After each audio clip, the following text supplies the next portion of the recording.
Hello, Lucia here from your DesignerLink 2.0 support team, here to give you a quick overview of all the new features and improvements that we've made in this platform, and especially all the changes between the old interface of DesignerLink compared with our new interface that we've been working on.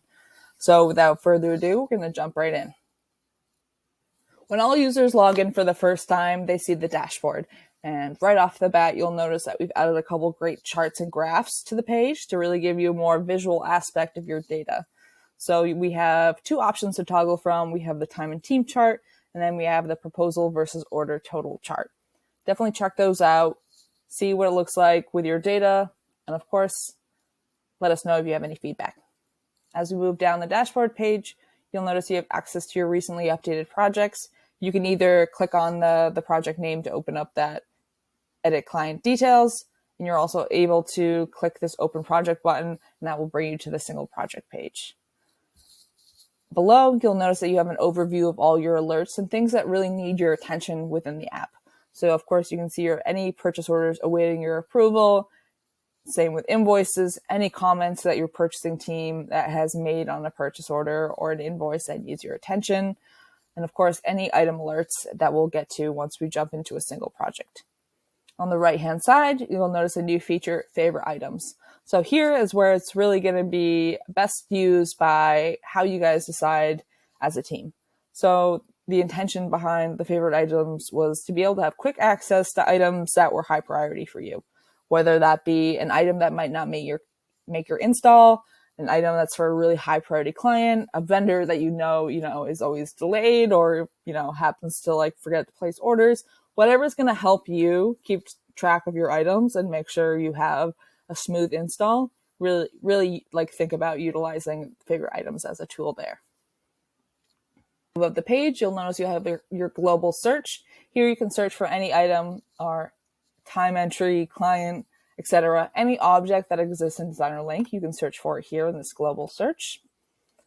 And then as we move on the right-hand side of the page, you'll notice you have your bell icon notification. Again, that number count is going to stay up there until you either take action by approving or rejecting those POs and invoices that are waiting for your approval. To the right of that button, we now have the universal add item button. This is a new feature that we added so you can add an item for any project anywhere in the app. Whether you happen to be on the time and team page, you can use this universal add item and add an item from there. Moving right along, we have the universal add time button. So same idea as the universal add item button, really to, make the most of data entry, save you guys time, empower you guys to get more done in a shorter amount of time. Next to those buttons, we have your profile. So by clicking on either your name or your profile image, you will be brought to your profile. So this is your setup area. This is where you can update account settings, personal settings. This is where you can add your global footer for all your outward facing documents. Highly recommend you setting up those global footers now to save you time on entering those terms and conditions in the long run. Below that, you'll also see a new feature, the labeling section. So any of those client facing documents, if you wanted to change the wording on, say, other costs or the shipping labels, you're able to do so via these drop downs. And last but not least, you can also update your company logo. So again, what's going to show on your outward facing documents within your DesignerLink profile, this is where you can upload and change that logo. My profile and navigating to this profile section. So you're able to see all your PO approvals or invoices approval from here. Next, we have our QuickBooks setup where you can authorize your QuickBooks account to connect with your DesignerLink account or verify any connection if it has previously been connected. We also have where you can provide your QBO IDs, so how that information in DesignerLink is being mapped and synced over to your QuickBooks account.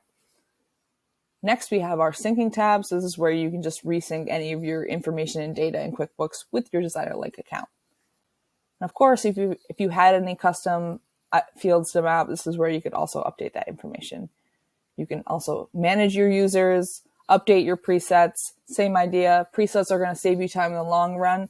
By entering this information and data now, it's going to, again, when it comes time to adding a new item or a new time entry, you're already going to have that information filled in. And if for any reason you needed to leave the interface of DesignerLink 2.0 and navigate back to the old interface, you're able to click this button and able to hit continue to old app, and you'll be brought to the old interface.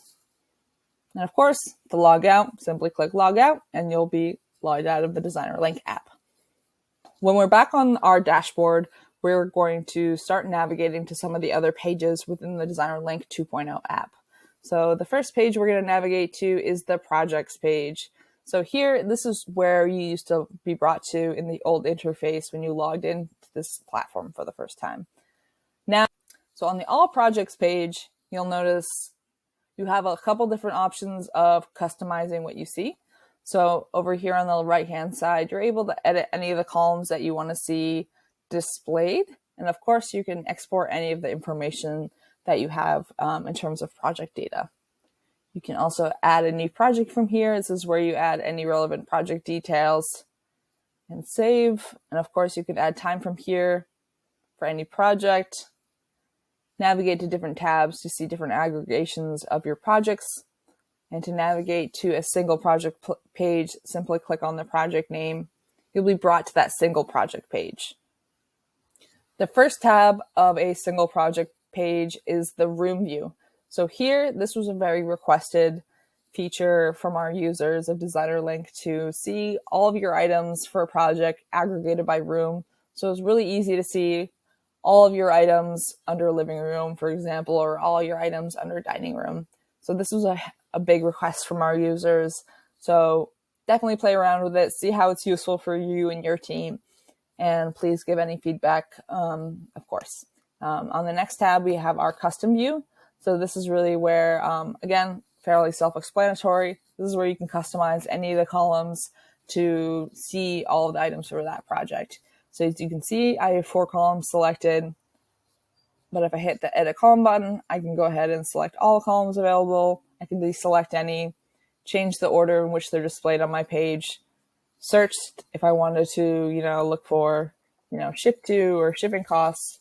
I can do so by typing the search, hitting save, and then I'll see those changes reflected in my custom view. Along to the next tab, we have the proposals tab. So this is going to show you all proposals for that project. Same with all invoices, product and time related for that project, all purchase orders for that project. And then of course we have the alert view. So these are going to be what should to the time entries page. So this is where, again, you can see all time entries entered for that project. On the top section of this page, you are able to collapse this so you can see a little more information. You're also always able to see the add item button, so you are always able to do that quick data entry. Now, as we navigate through the app, we're going to navigate to the all items page. This is going to, again, show you all items for all projects that you've ever entered. You're able to create groups. So that used to be named creating a parent item. We've renamed it, so creating a group item is now the nomenclature for that.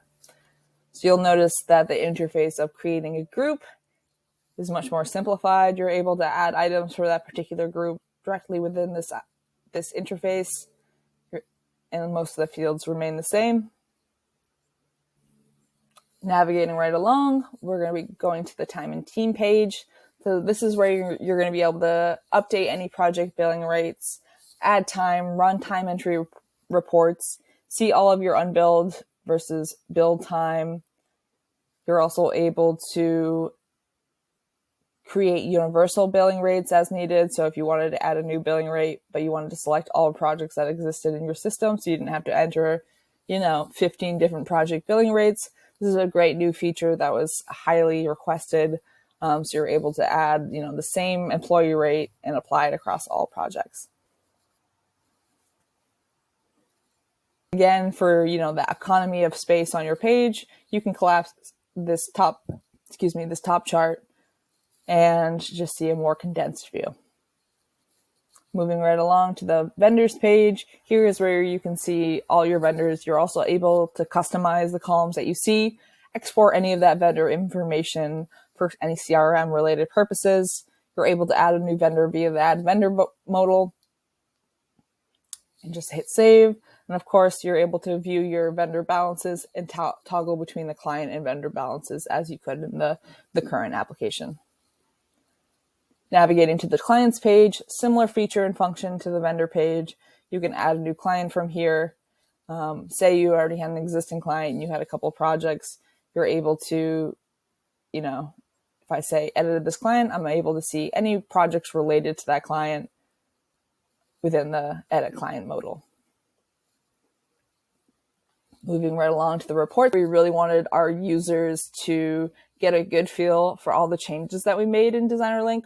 We worked really hard on the reports page and aggregated all the places that you could run a report in the app. Aside from time entry reports, you can run that report from the reports page.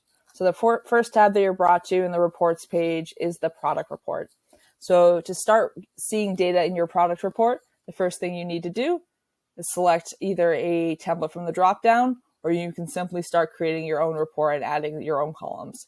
For the sake of this demo, we're going to use this project status report. That's just going to come with the same amount of defaulted columns. I'm going to choose you can either type in a date from this date selector or use some, relative dates this year. Next, we're going to go ahead and add projects. Since there are no projects that are going to auto default and show here, you need to make sure you select projects to show. If you didn't want a particular project, you don't have to select all. You can select a subset or just one, hit save, and that's going to populate your report with data. And of course, if you wanted to edit an existing template, you can remove any columns that you didn't want to see. For example, if these are all fields I didn't need to see, hit save, and you'll see that report update and populate. Of course, just like you can with any report, you can export this, rename the export file as a PDF or CSV. Moving right along to the proposal report. Previously, all proposals were nestled under the clients tab. We've now decided to put all the proposals, all purchase orders report under the reports tab, so it was in one place and users knew that they went to the reports page to get any type of reports.